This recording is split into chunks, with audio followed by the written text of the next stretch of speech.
The story of the Buddha and the Grieving Mother.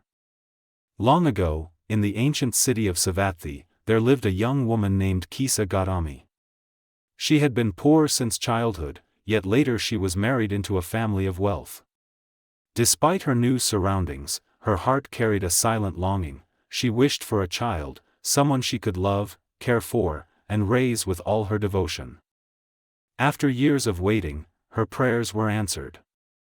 She gave birth to a beautiful baby boy, her first and only child.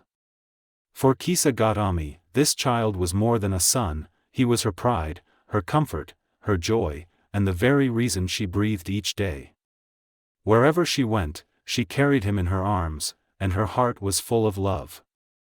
But life, as always, is uncertain. When the boy was still very small, he fell ill. At first, the sickness seemed like a passing fever, but soon his condition worsened. Doctors could do nothing.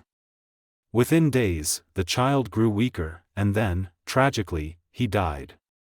The light of her life was suddenly gone. Kisa Gotami was struck with unbearable grief. She refused to believe her son was dead. With trembling arms, she held his tiny body close to her chest and wandered the streets, crying out to anyone who would listen, "Please, give me medicine. Please, save my son." Neighbors looked at her with pity, yet they shook their heads. "No one can bring back the dead," they whispered. Some turned away, unable to watch her sorrow. But one kind person finally said, "Go to the Buddha, the enlightened one. If anyone can help, it will be him."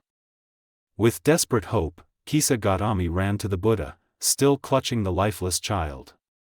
She fell at his feet and pleaded, "Lord, please heal my son. I cannot live without him."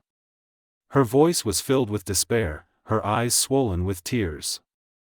The Buddha looked at her gently, his eyes full of compassion. After a moment, he said, "Yes, I can help you. But first, you must bring me a handful of white mustard seeds. The seeds must come from a house where no one has ever died." Her heart leapt. At last, there was hope. She hurried into the city, going door to door. Every home she visited offered mustard seeds, for they were common in every kitchen. But when she asked, "Has anyone in this house ever died?" the answer was always the same, "Yes, my father passed away. My child is gone. My husband is no more." House after house, street after street, everywhere she went, she heard stories of loss. By sunset, she was exhausted. Not a single household was free from death. Slowly, she sat down, the weight of truth sinking into her heart. She whispered to herself, "Death comes to all.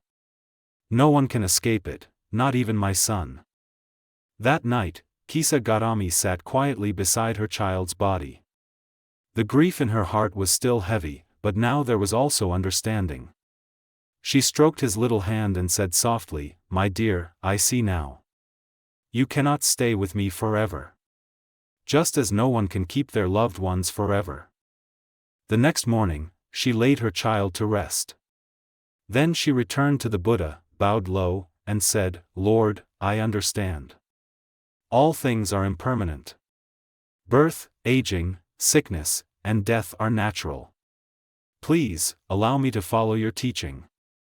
From that day on, she became a devoted nun, practicing diligently, and through the Dharma she found peace beyond sorrow.